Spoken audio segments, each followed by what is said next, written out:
Welcome to This is Thailand. I'm your host, and today's story is about Declan, a 55-year-old lineman from Ireland who thought he had it all figured out. He'd done the math, watched the YouTube videos, planned his budget down to the last euro, Pataya on 600 a month. Paradise for pennies. What could possibly go wrong? Declan spent 30 years climbing poles in Irish weather, raised 3 kids who scattered across the world, and retired to an empty house with a decent pension and some savings in the bank. He wasn't looking for trouble when he booked that one-way ticket. He was looking for sunshine, cheap beer, and maybe just a bit of peace. But what Declan didn't consider, what a lot of men don't consider when they make this journey, is that some costs can't be budgeted for. Some math doesn't add up the way you think it will. This one's going to stick with you. Here's his story. In his own words, "My name's Declan. I'm from Drogheda, just north of Dublin. Spent 30 years working for ESB Networks, which is the electric company back home. I was a lineman, which means I climbed poles and fixed power lines in all weather. Rain, sleet, ice, doesn't matter. Someone's power goes out, you go up. It's hard work, destroys your knees, wrecks your back, leaves you with hands that ache when the weather turns. But it pays decent if you stick with it, and I stuck with it because that's what you do. You show up, you do the work, you provide for your family. I raised 3 kids. Ciara, Sean, and Michael, put them through school, worked overtime when I had to, never missed a day even when my body was screaming at me to stay in bed. I thought I'd done everything right. Thought that by the time I retired, I'd have this lovely family around me. Grandkids maybe, Sunday dinners, the works. That's what you're supposed to get, isn't it? You put in 30 years of your life, you should get something back. But that's not how it went. Ciara moved to Dublin straight after university. Finance job, good money, busy all the time. Sean went to London doing IT something or other. And Michael, my youngest, he ended up in Boston working for some tech company. I was proud of them, don't get me wrong. They'd done well, better than I ever did. But proud doesn't keep you warm at night, does it? The phone calls started getting shorter. Sunday evening chats became Sunday afternoon chats, then every other Sunday, then just texts. WhatsApp, mostly. Christmas became, "We'll try to make it over, da," which any parent knows means they won't. Work's too busy. Flights are expensive, maybe next year. Always, maybe next year. Then I retired.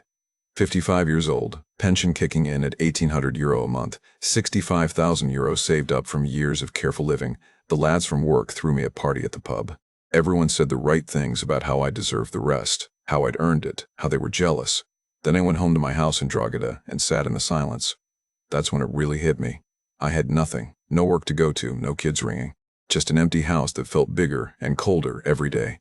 I'd spent 30 years building a life, and now the life was over and I had nothing to show for it except a pension and some money in the bank. I still went to the pub on Fridays. Same lads, same conversations, same corner table. But going home afterward felt worse than not going at all. At least at the pub there was noise, people, something happening. Back home was just me and the telly and the knowledge that my kids were out there living their lives and I wasn't part of them anymore. I started having trouble sleeping. 3 in the morning I'd be wide awake, staring at the ceiling, wondering what the hell I'd done wrong. Where had I gone sideways? I'd provided for them. I'd been there.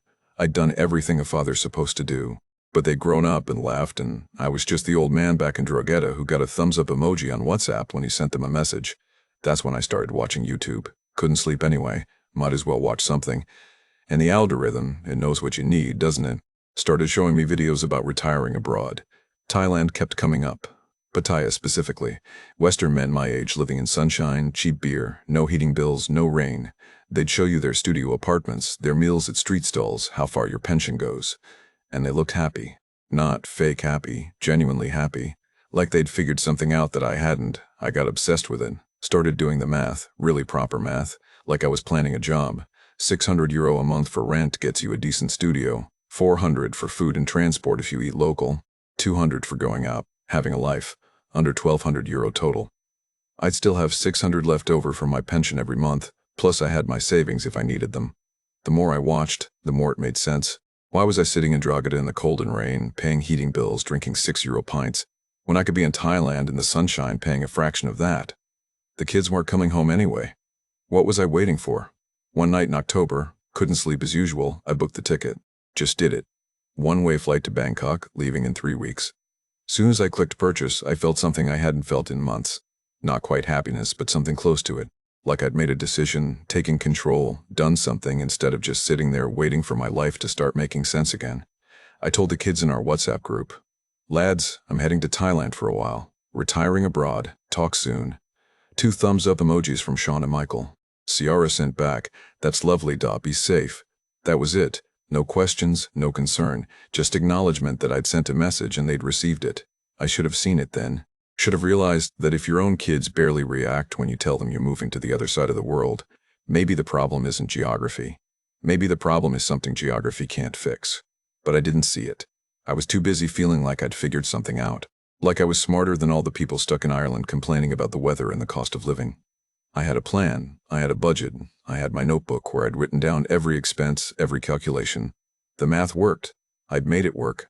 3 weeks later, I was on a plane with a backpack and my life savings and a head full of YouTube videos showing me exactly how good my life was about to get. I wasn't running away. That's what I told myself. I was starting over. Fresh beginning, new chapter. All those things people say when they're trying to convince themselves they're moving towards something instead of away from something else. Looking back now, I can see what I was really doing. I was trying to budget my way out of loneliness, trying to put a price on connection and purpose and reasons to wake up in the morning, but you can't do that, can you? Those things don't have exchange rates, they don't convert to Thai baht. I just didn't know it yet. The flight from Dublin to Bangkok took 14 hours with a layover in Dubai. 14 hours to think about what I was doing, to second-guess myself, to wonder if I'd lost my mind. But mostly I just stared out the window and felt this strange calm, like I was finally doing something instead of just existing. I landed at Suvarnabhumi Airport on a Tuesday morning in early November. The heat hit me the second I stepped outside. Proper heat, the kind that wraps around you like a blanket. 32 degrees and humid enough that my shirt was stuck to my back within minutes. Back home it would have been 8 degrees and raining. I stood there in the taxi queue just feeling the sun on my face, thinking, yeah, this is it. This is what I came for. The bus to Pataya took about 2 hours. I watched Thailand go by through the window, endless construction, motorbikes everywhere, signs in Thai script I couldn't read, spirit houses outside every building. It all felt foreign in the best way. Like I'd properly left my old life behind. I'd found the studio online through a Facebook group for Pataya expats. Soy Buakaw, they said, was where you wanted to be if you were on a budget but didn't want to live in complete squalor. 7,500 baht a month. I'd done the conversion 100 times, 200 euros. Exactly what I budgeted. The landlord met me outside, a Thai woman in her 50s who spoke decent English. She walked me up 3 flights of stairs, no lift of course, and opened the door to what would be my home. It was maybe 20 square meters total. A bed against one wall, a tiny table and chair, a fan on the ceiling, a bathroom the size of a phone booth. No oven, just a hot plate I'd never use. The window looked out at another building 10 feet away, but it was mine. And the math worked. I paid her 3 months up front, 22,500 baht, just under 600 euro, and she handed me 2 keys and told me the Wi-Fi password. That was it. I was living in Thailand. The first thing I did was go to the 7-Eleven down the street and buy a notebook. One of those cheap school ones, 20 baht. Then I sat at that little table and started tracking. Every single expense, written down, categorized. I needed to see the numbers work. Needed proof that I'd done this right. Breakfast that first morning was street food from a cart near my building. Cow pad moo, the woman called it. Fried rice with pork, 60 baht. I sat on a plastic stool on the pavement, eating with a fork and spoon like the Thais do, and thought this is brilliant. 60 baht. Less than 2 euro. Back home a breakfast would have cost me 8 or 10, easy. I established a routine immediately. Needed structure, something to fill the days. Mornings I'd walk down to the market off Second Road, get lunch from one of the stalls. Pad Thai, usually, or sometimes Kalman Gai if I was feeling adventurous. 80 baht, maybe 90. Afternoons I'd take a Songthiu, those pickup truck buses down to Jomtien Beach. 10 baht each way. I'd find a spot under the trees, read my paperback, watch the beach vendors walk by selling grilled corn and coconuts. Evenings I'd go to one of the small Thai bars in Soy Buakaw, not the tourist places, the local spots where old Thai men sat drinking and young guys played pool. Leo beer was 50 baht. I could make 3 beers last 2 hours, sit there with my book, feel like one was part of something even though I wasn't talking to anyone. Dinner was another 100 baht or so. Sometimes I'd splurge and go to one of the cheaper restaurants, get a proper meal with rice and soup and a fried egg. Other nights, just more street food. Moo ping from the carts, sticky rice, maybe some samtam if my stomach was feeling brave. Every night before bed, I'd tally up the day's expenses in my notebook. 300 baht, 350. Sometimes 400 on a big day. 10 or 12 euro. I'd sit there looking at the numbers feeling smug, feeling like I'd cracked some code that everyone back in Ireland was too thick to understand. The first week felt like vindication. Pure vindication. I'd wake up to sunshine instead of rain. I'd eat for pocket change. I'd spend my days at the beach reading books I'd been meaning to read for years. No one knew me. No one pitied me. No one looked at me like I was the sad old lad whose kids had buggered off. I tried video calling CR that first Sunday, wanted to show her the beach, prove I was doing well. She answered while she was clearly doing something else on her laptop. I could see the split attention in her eyes. "Look at this, love," I said, turning the phone camera to show her the view from Jomtien. "Not bad, eh?" "That's lovely, Da," she said. Same tone she'd use if I'd shown her a picture of a cat. "How are you settling in?" "Grand. Better than grand. It's 30 degrees here. What's it like at home?" "Raining." She glanced at her screen. "Listen, Da, I've got to finish this report for tomorrow. Can I call you back later?" Later never came. Sean didn't answer when I tried him. Michael sent a thumbs-up emoji to the photo I sent in our group chat. I told myself it didn't matter. Told myself I didn't need their approval or their interest. I was doing this for me, wasn't I? Proving I could be happy on my own terms.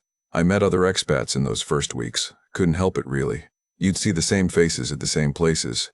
There was Derek, a Brit from Manchester, living off a small pension in a studio even cheaper than mine. John from Germany, retired electrician, been in Pataya 8 years.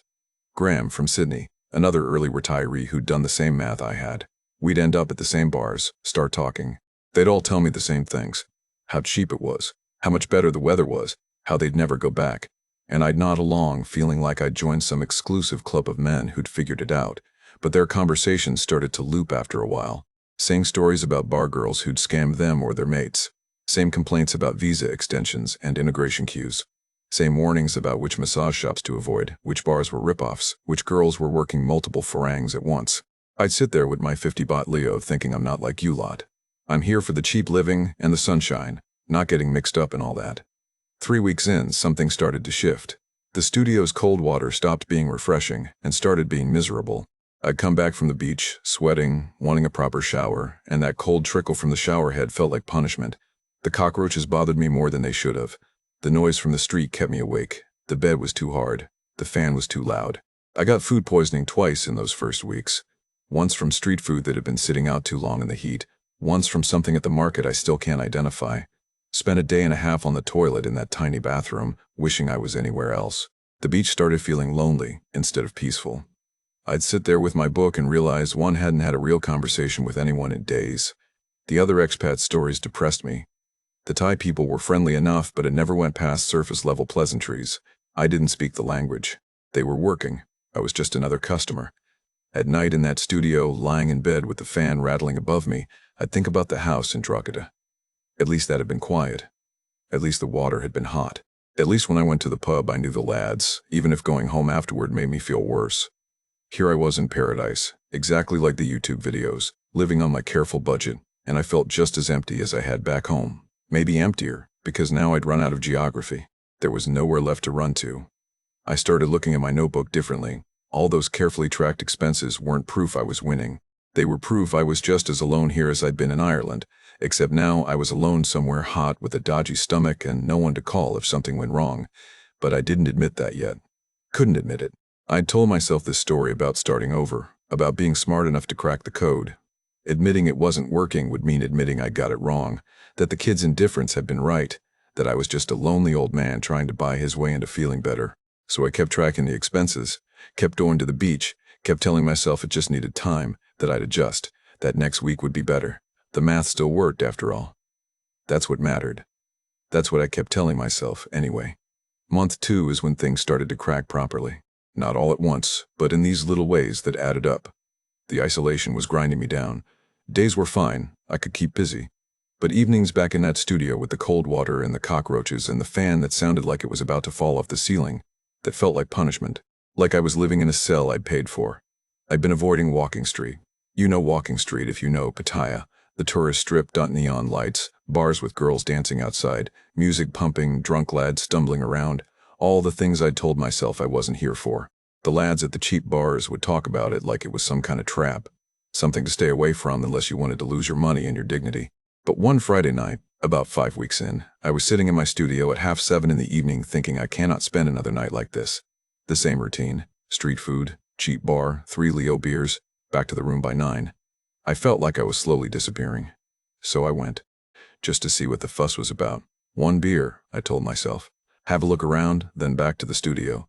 No harm in that. The difference hit me the second I stepped onto the street.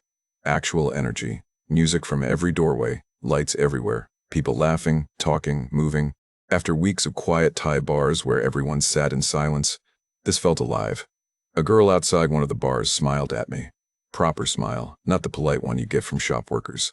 "Hello, where are you from?" she asked. "Ireland," I said. "Aye, Ireland, you handsome man. Come have drink with me." I knew what this was. I'm not thick.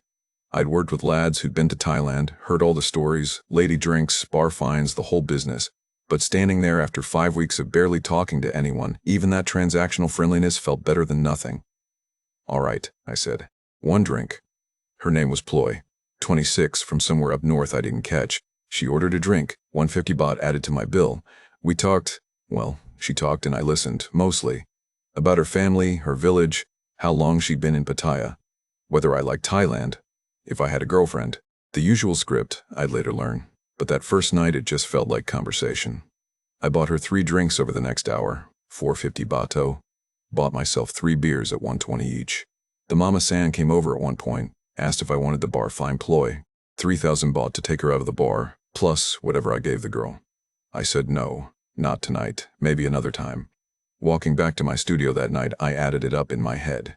About 2,000 baht total, €60, for an hour of company and conversation. Back in Dublin, a night out would cost that easy, and I'd be talking to the same lads I always talked to. This is still cheaper, I told myself. Still within budget if I'm careful. That's the lie I started telling myself. Still within budget if I'm careful. I went back the next Friday. Different bar, different girl, same script. Then twice the following week. Then 3 times. It became a pattern so gradual I didn't notice it happening until it had already happened. The girls were lovely, I'll give them that. Always smiling. Always interested in what you had to say, even though you knew they'd heard the same stories from 100 other blokes. They'd laugh at your jokes, touch your arm, make you feel like you were interesting instead of just another lonely pensioner buying companionship by the hour. I started bar-finding girls. Just occasionally at first. 3,000 baht for the bar, another 1,000 or 1,500 for the girl depending on what we'd agreed. Short time, they called it. A few hours back at my studio, then she'd leave on her motorbike and I'd be alone again. But for those few hours, I wasn't alone. That was worth something, wasn't it? The money started adding up. A quiet night on Walking Street was 2,000 baht. A big night where I bar-fined someone was 5,000 or 6,000, that's €60, nearly €200. I was going 3-4 times a week. I stopped writing in my notebook. Just stopped. I'd open it at night, pen in hand, and I couldn't make myself add up the numbers. Because seeing them would mean admitting what I was doing, and I wasn't ready for that.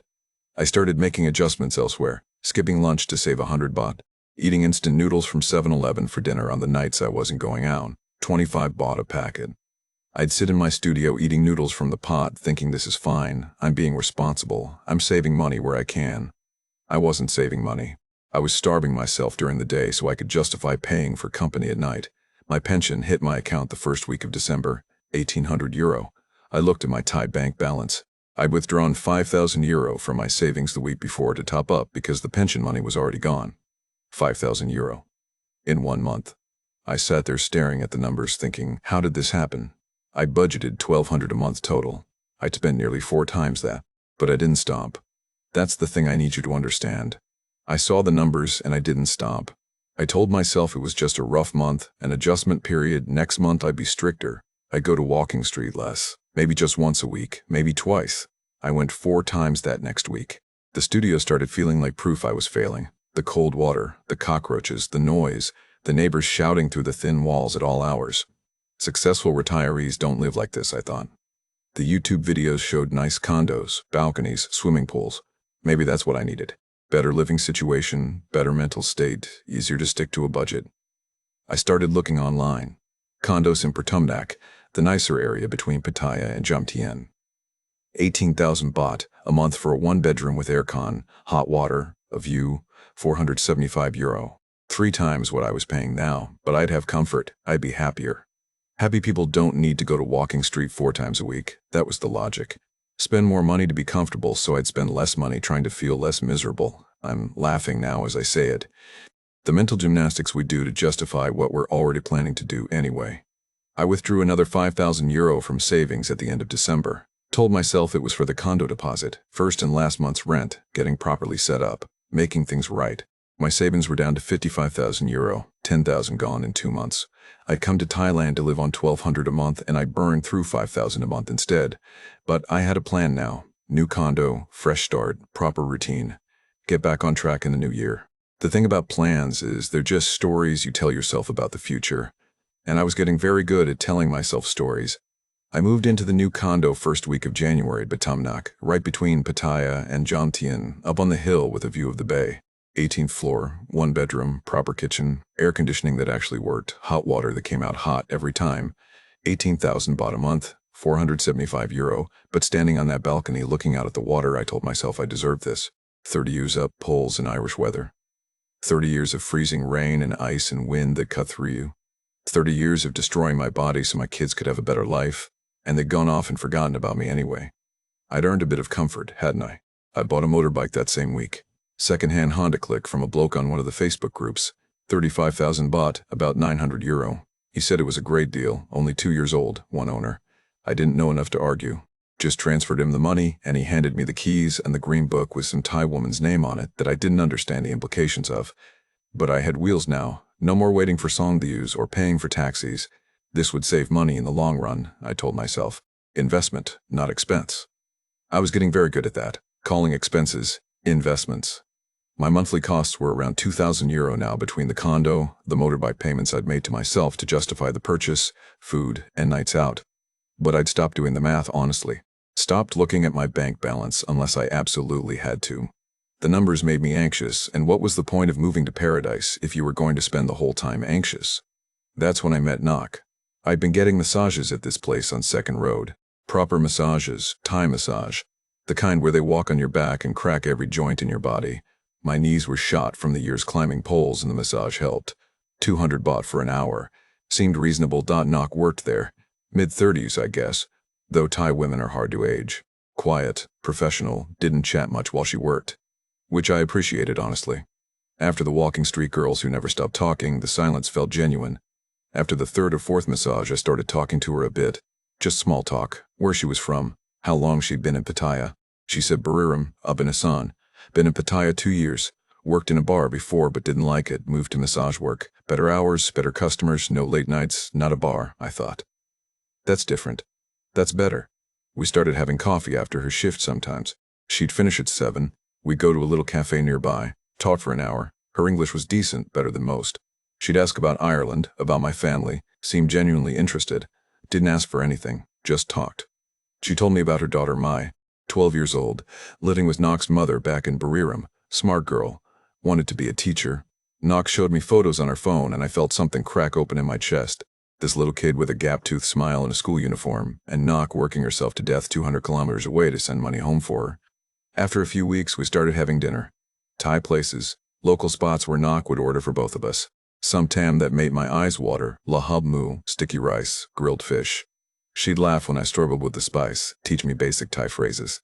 Oroi means delicious, mai fet means not spicy, though saying it never seemed to help much. I felt like I was part of something, like I had a friend, maybe more than a friend. She never came on to me, never suggested anything improper, just seemed to enjoy my company the way I enjoyed hers. The money started so gradually I barely noticed it happening. One night at dinner she mentioned her landlord was raising her rent. 8,000 baht instead of 6,000. She was worried she couldn't afford it, might have to move somewhere further from work, somewhere cheaper but less safe. I offered before she asked. That's the part that's important. She didn't ask. I offered. Let me help, I said. 8,000 baht, that's what, €200? I can cover that. She said no at first, said she couldn't accept. But I insisted, told her it was nothing, that I wanted to help, that what else was I going to spend my money on anyway, she cried. Actual tears. Thanked me, said I was the kindest farang she'd ever met, that most men just wanted one thing, but I was different. I was a good man. I felt about 10 feet tall walking back to my condo that night. 2 weeks later my school fees were due, 5,000 baht for the term. Nok mentioned it in passing, worried about how she'd manage with the rent increase. I offered again. She protested less this time. Then her mother got sick, needed medicine, maybe an operation. The village hospital wasn't equipped. 4,000 baht to start. I gave it to her the same day. We were spending most evenings together now. She'd come to my condo after work, cook dinner, we'd watch Netflix. Her specialty was pad krapao, basil chicken with a fried egg on top. She'd make enough for two, we'd eat on the balcony, talk about our days. Some nights she'd stay over. Nothing happened at first, we'd just sleep. She said she felt safe with me, that her room was hot and loud, and she slept better here. I'd wake up with her next to me and feel less alone than I had in years. Eventually things progressed the way things do. She was affectionate, gentle, seemed to genuinely care about me. This wasn't transactional like the bar girls, this was real. A real relationship with a real person who liked me for me. I video called Ciara to tell her I was seeing someone, needed to tell someone, needed it to be real. "That's great, Da," she said, but I could hear the concern in her voice. "Just be careful, yeah?" "Careful of what?" I've heard stories about men in Thailand. I don't want you to get hurt." "Not all Thai women are the same," Ciara Noak's different. "She works in a massage shop, not a bar. She's got a daughter. She's a good person." "I'm sure she is. Just be careful with your money, okay?" I got defensive, told her I was a grown man, I could handle my own affairs, thanks very much. She backed off. We ended the call awkwardly. Sean didn't respond when I told him.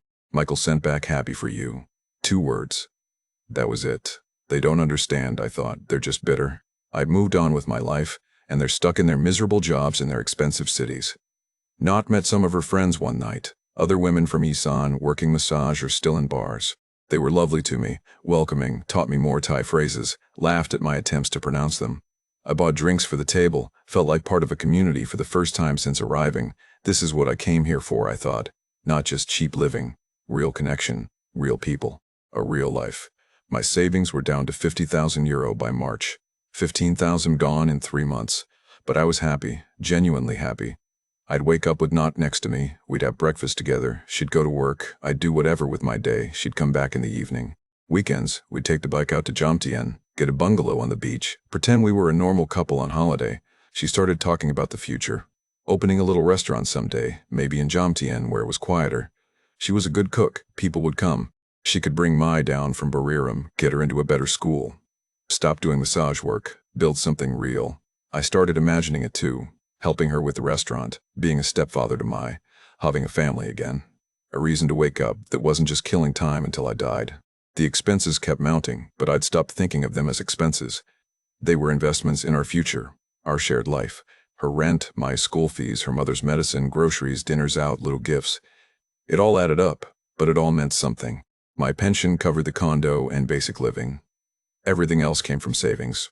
I was burning through about €5,000 a month, but telling myself it was temporary. Once Nok got on her feet, once we opened the restaurant, once things stabilized, it would level out. Then came the motorbike. Nok's brother in Buriram needed a motorbike for work, construction job, couldn't get there without transport, 60,000 baht, about €1,600. Without it he couldn't work. Without his income, the whole family would struggle. She asked me one night in bed, crying, embarrassed, saying she didn't know where else to turn. Her brother was desperate. The family was counting on his income. She'd pay me back somehow, she promised. She just didn't have it right now. I lay there in the dark, doing math I'd been avoiding for months. €65,000 when I arrived, down to 40,000 now. 25,000 gone in 4 months. That's 6,000 a month average. More than my entire pension. 60,000 baht was €1,600. I had 40,000 total. That was over a month's spending in one go. For someone I'd never met. For a motorbike in Buriram I'd never see. "I need to think about it," I said. She said she understood, didn't push, rolled over and went quiet. I didn't sleep that night, just stared at the ceiling doing the math over and over. The math I'd been so proud of back in Drakata. The careful budget that had fallen apart the second it touched reality. The next morning I told her I couldn't do it, that I needed to be careful with money, that I'd already helped so much, that 60,000 baht was a lot. She said she understood, said she was sorry for asking, said she'd figure something else out. But something changed. I could feel it immediately. She was distant. Polite, but distant. Like a switch had flipped. She didn't come over that night, or the next. Said she needed to work extra shifts to help her brother herself, to figure out the family situation. On the 3rd day, I asked if everything was okay. "Everything fine," she said. "Just busy. Worry about family." But it wasn't fine. I could tell it wasn't fine. And sitting in my expensive condo that I didn't need, I felt like I'd failed some test I didn't know I was taking. The next few weeks were strange. Nok was still around, but it felt different. Like she was going through the motions. She'd come over maybe twice a week instead of 5 times. Always tired, always distracted. When I asked about her day, she'd give short answers. When I suggested going out for dinner, she'd say she had to save money, had to help her family. I started trying to win her back. That's what it felt like anyway. Trying to recapture something that had already slipped away. I'd take her to nicer restaurants. Not the local Thai places we used to go to, but the tourist spots on Beach Road with white tablecloths and prices that made me wince. 3,000 baht for a meal instead of 500. She'd smile and say thank you, but the warmth was gone. I bought her gifts. A new phone because hers was old and slow, 12,000 baht. Gold jewelry from one of the shops on Second Road, another 8,000. She accepted everything politely, but it felt like I was paying for her presence instead of earning it. I covered her rent without being asked. 8,000 baht showed up in her account every month automatically now. I told myself this was what partners did. They helped each other. This was normal, but it didn't feel normal. It felt like I was desperately trying to hold on to something that was already gone, buying a few more days each time before she drifted further away. By April, I'd met most of her friends properly. Women from Eisen, all working in Pataya. Some in massage shops like Nok, others still in bars, a few in restaurants or shops. They were lovely to me, welcoming, treated me like I was part of the group. We'd all go out together sometimes. I'd pay for everything because they never had money, and Nok would give me this look like she was grateful, like this proved I was a good man. I wanted that look, needed it maybe. One night Nok talked about the restaurant again, her dream. Opening a little place in Jomtien, nothing fancy, just good home cooking from Izan. Some tam, grilled chicken, sticky rice. The kind of food Thais actually ate, not the tourist rubbish on Beach Road. She could bring Mai down, get her into a good school. Stop working massage, build a real life. How much would something like that cost, I asked. She did some calculations on her phone. 500,000 baht to start, rent deposit, equipment, stock, licenses, maybe more. About 13,000 euro. I had 35,000 left in savings. I could do it. We could do it together. I'd be an investor, a partner. We'd build something real. I almost said yes right there, almost transferred the money that night. But something stopped me, some small voice in the back of my head saying, hold on, think about this, you're already burning through money faster than you can afford. Let me think about it, I said. That's a lot. I need to look at my finances properly. She said she understood, said it was just a dream anyway, probably wouldn't happen for years. But I could see the disappointment. The thing is, by this point I was completely integrated into her life. I knew her friends, knew about Mai and her mother in Buriram, knew about her sister who worked in a factory in Bangkok, her brother who needed the motorbike. I'd see her every few days at least. She kept toiletries at my condo, had her own drawer. We'd have breakfast together when she stayed over. She'd make Thai iced coffee the way she liked it, sweet and strong. It felt like a relationship. Like we were building something together even if it wasn't official, even if we'd never actually defined what this was. My pension covered the condo rent and my basic living expenses. Barely. Everything else came from savings now. Food when we went out, which was often because Noak said she was too tired to cook after work. Her rent, little gifts to show I cared, trips to Jomtien on weekends. I was spending about 5,000 euro a month still, the same rate I'd been burning through money for months, but I told myself it was fine because I was happy. Because for the first time since the kids left, I had a reason to wake up in the morning. By May, my savings were down to 30,000 euro. 35,000 gone in 6 months, more than half my life savings burned through in half a year. But I wasn't tracking it anymore, wasn't looking at the numbers. Every time I thought about checking my bank balance, I'd find something else to do, go for a ride on the bike, watch TV, anything to avoid seeing what I already knew. I was running out of money and running out of time, and I didn't know how to stop. Then one Saturday afternoon I was on Beach Road, just riding around on the motorbike, and I saw her, knocked out standing outside a beer bar on Walking Street. Not Second Road where the massage shop was, Walking Street. In makeup, in a tight dress and high heels, laughing with a group of tourists. I stopped the bike across the street and watched. She was working. That's the only way to describe it. Sitting on one guy's lap, arms around his neck, laughing at something he said. The mama-san brought drinks, not touched his arm, leaned in close, played the part perfectly. The part one thought she'd stopped playing, the part she told me she'd left behind when she moved from bar work to massage. My stomach dropped. Just completely dropped, like I'd been kicked.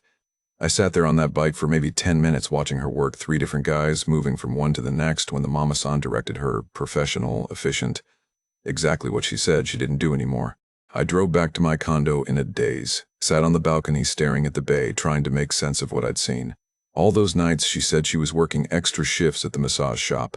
All those times she was too tired to come over. She was working bars, still working bars, maybe never stopped.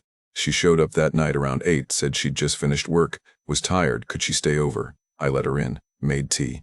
We sat on the balcony.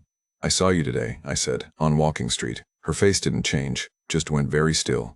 Outside a beer bar, working, with tourists. She was quiet for a long time. Then she started crying, not the pretty crying from before. Proper ugly crying, shoulders shaking, makeup running. Massage shop not pay enough, she said. I have to help my family. My mother's sick. Mine needs school. I have no choice. You told me you stopped bar work. I did stop. Then my landlord raised rent. Then mother gets sick. I have no money. What I supposed to do? You could have told me. You judge me. All foreign judge. You think I want to do this? You think this what I want for my life? And I'll never forget what she said next. If you really care about me, you help me stop. You help me open restaurant. Then I don't need to work bar anymore. But you don't help. You say you think about it. You think I can wait forever? That's when it clicked. Really clicked. I'd been paying for a performance all along. Every tender moment, every dinner we'd shared, every night she'd stayed over, all of it had a price tag I'd chosen not to see. The massage shop, the transition from bar work, the daughter who wanted to be a teacher. Maybe it was all true. Maybe none of it was. It didn't matter anymore because I realized I'd never actually know. I think you should go, I said, more crying. Promises she'd stop bar work if I just helped her. Just the restaurant money, that's all she needed, then everything would be different. Please go, knock. She left. Took her toiletries, the phone I'd bought her, the gold jewelry. Didn't fight much. Said she was sorry it didn't work out. Said I didn't understand Thailand, didn't understand what life was like for people like her. Maybe she was right. Maybe I didn't understand. But I understood enough to know this wasn't sustainable, wasn't real, wasn't what I'd convinced myself it was. The condo felt emptier than the house in Drogheda ever did. At least in Drogheda I'd known I was alone. Here I'd paid €30,000 to pretend I wasn't. I checked my bank balance that night. Really looked at it properly for the first time in months. €35,000 left of my original 65,000. 30,000 gone. In 6 months. 5,000 a month average. Exactly like I calculated that night when she asked about her brother's motorbike. My pension barely covered the condo rent and basic expenses. I was burning through savings to maintain a lifestyle I couldn't afford and a relationship that didn't exist. I was 6 months into my €600 a month retirement dream. Living in an expensive condo I didn't need. Riding a motorbike that was registered in some Thai woman's name I'd never met. Supporting a girlfriend who was still working bars on the side. The math I'd been so proud of back in Drogheda was complete bullshit. You can't budget for loneliness. You can't put a price on connection. And Thailand's entire economy is built around men who haven't figured that out yet. I'd come here to prove I didn't need anyone. To show the kids I was fine on my own. To escape the empty house and the pitying looks and the silence that felt like failure. But loneliness doesn't have a passport. It follows you anywhere. And trying to buy your way out of it just means you end up broke and alone instead of comfortable and alone. I sat on that balcony until the sun came up, watching Pataya wake up below me, and started doing the math on going home. I spent the next month winding things down. Breaking the lease cost me 2 months' rent, 36,000 baht I didn't have to spare. The motorbike I sold for 20,000 baht, half what I'd paid for it, to some German lad who didn't care that the green book wasn't in my name. I stopped going out, stopped going to Walking Street, stopped going to the beach, stopped pretending any of this was what I'd come here for. Just sat in that condo counting down the days until I could leave. I saw Knock once more, on Beach Road, coming out of a 7-Eleven. She saw me too.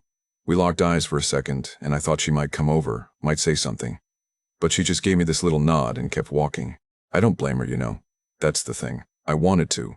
Would have been easier if I could have made her the villain, the scheming bar girl who took advantage of the stupid Farang. But she'd been honest in her own way.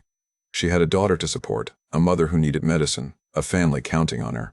She did what she had to do to survive in a place where Western men showed up with pockets full of money and holes in their hearts looking to fill them. I was just another transaction, and I'd known that deep down the whole time. I just paid €30,000 to pretend I didn't. The kids never asked why I was coming back. I told them in the WhatsApp group, said Thailand hadn't worked out, I'd be home in June. Kiara said, "Okay da, safe travels." Sean sent a thumbs up. Michael didn't respond at all. I flew back on a Tuesday morning in late June. 8 months after I'd left. The house in Drogheda was exactly as I'd left it. Still empty, still cold even though it was summer now. Still full of silence. I had €35,000 left of my 65,000. 30,000 gone. That's what 8 months in Pataya cost me. But if I'm being honest, the money wasn't the worst of it. The worst was realizing I'd gone all that way, spent all that money, and ended up exactly where I'd started. Alone in an empty house with kids who didn't call, and a pension that barely covered my expenses. Except now I was broke too. I sat in my kitchen that first night back drinking tea, looking out at the back garden I'd let go wild while I was away, and I finally understood what I'd been doing wrong. I thought the problem was geography, that if I could just get somewhere cheaper, somewhere warmer, somewhere I wasn't reminded every day of what I'd lost, then I'd be happy. But geography doesn't solve loneliness, weather doesn't cure emptiness, and you can't budget your way to meaning. I came to Thailand thinking I'd crack some code. 600 a month for rent, 400 for food, 200 for fun. The math worked perfectly, except the math was bollocks from the start. Because what I was actually trying to budget for was connection purpose. A reason to wake up in the morning that wasn't just killing time until I died. And those things don't have prices. Or if they do, the price keeps going up the more desperate you get. Pataya's entire economy is built around that desperation, around men like me showing up with our careful budgets and our empty lives, convinced that somewhere cheap and sunny we'll finally figure out how to be happy. And Pataya will sell you happiness. It'll sell you companionship and adventure and purpose and family. It'll sell you whatever story you need to hear. The price just keeps climbing until you've got nothing left. Here's what I didn't consider when I booked that one-way ticket to Bangkok, that the empty house wasn't the problem, that the cold Irish weather wasn't the problem, that the expensive pints and heating bills weren't the problem. The problem was me. The hole inside me where my purpose used to be, where my family used to be, where my reason for getting up in the morning used to be. And you can't fill that hole with sunshine and cheap beer and women who smile at you because you're paying them to. You can try. God knows I tried. But all you end up doing is burning through your savings while the hole gets bigger. I rebuilt my life in Ireland. Slowly. Took me years, if I'm being honest. Got involved with a local charity, started volunteering, reconnected with the lads from the pub, actually showed up and stayed longer instead of rushing home, started calling the kids instead of waiting for them to call me. Sierra actually answered sometimes. It wasn't dramatic. It wasn't some movie moment where everything suddenly made sense. Just small steps. Showing up. Being present. Building something real instead of paying for something fake. I still think about Thailand sometimes. About that first week when everything felt possible. About knock cooking pad krapao on my balcony. About sitting on Jomtien Beach reading paperbacks in the sunshine. But mostly I think about that notebook. That cheap 20-baht notebook where I tracked every expense. Convinced I'd figured it all out. 60 baht for breakfast. 80 for lunch. 50 baht for a beer. Under budget. Under control, winning, except I wasn't tracking the real costs, the cost of trying to buy connection, the cost of pretending I was fine when I wasn't, the cost of running away instead of dealing with what I'd lost. Those costs don't show up in a budget, but you pay them anyway. If you're watching this and you're thinking about doing what I did, thinking you can retire to Thailand on 600 a month and everything will be grand, here's what I want you to know. Maybe you can. Maybe you're different. Maybe you've actually got your shit together in a way I didn't. Maybe you're going there for the right reasons instead of running from the wrong ones. But if you're going because you're lonely, because your life feels empty, because you think geography is the solution to problems that have nothing to do with geography, then save your money. Because Pataya will take every euro you have and you'll still end up exactly where you started. Just broke. The math doesn't work. It never worked. And deep down, I knew that from the start. I just spent 30,000 euro learning it the hard way. That's my story. Do with it what you will. And that brings us back to where we started. Declan's back at Drogheda now, in that same empty house, but maybe a bit wiser for the experience. He volunteers at a local community center these days, sees the grandkids when Ciara brings them around, which isn't often, but it's something. Was Thailand a scam? That's not really the question, is it? Thailand was exactly what it's always been. A place where lonely Western men can pay for the illusion of connection for as long as their money lasts. Declan's story isn't about bar girls or corrupt systems or cultural misunderstandings. It's about what happens when you try to solve an internal problem with an external solution. When you think you can budget your way to happiness. When you confuse cheap living with good living. 600 a month. That was the promise. Paradise for pennies. What Declan didn't consider was that he wasn't trying to buy accommodation and meals. He was trying to buy purpose, connection, a reason to wake up. And those things cost more than any budget can account for. If you're thinking about making the same journey Declan made, ask yourself honestly, are you running towards something or away from something? Because if you're running away, you'll find out what Declan learned. Loneliness follows you anywhere. Geography can't fix what's broken inside. Thanks for watching. This is Thailand. If this story resonated with you, or if you learned something from Declan's expensive mistakes, hit that subscribe button. And if you're planning your own Pataya retirement, maybe do the math on what you're actually trying to buy. Until next time. I'm looking at your request, but I noticed that Chapter 6 and Chapter 7 have already been written in the document you've provided. The text shows a complete 7-chapter story with Chapter 1, The Empty House, Host Intro plus Declan's Backstory. Chapter 2, Paradise Found, Month Fun. Chapter 3, The Budget Starts Slipping, Month 2. Chapter 4, Knock and the Upgrade, Month 3-4. Chapter 5, The Point of No Return, Months 5-6. Chapter 6, The P, Your Performance Ends, Months 7-8. Already written. Chapter 7, What One Didn't Consider, Month 9 in Return. Already written. Both Chapter 6 and Chapter 7 are complete in the document. Chapter 6 covers the confrontation with Knock and the realization that Declan had been paying for a performance. Chapter 7 covers his return to Ireland, the aftermath, his recovery, and concludes with the host's outro for This is Thailand. The story is already complete at approximately 9,000 please words total. Did you mean to ask for something else, or would you like me to revise one of these existing chapters?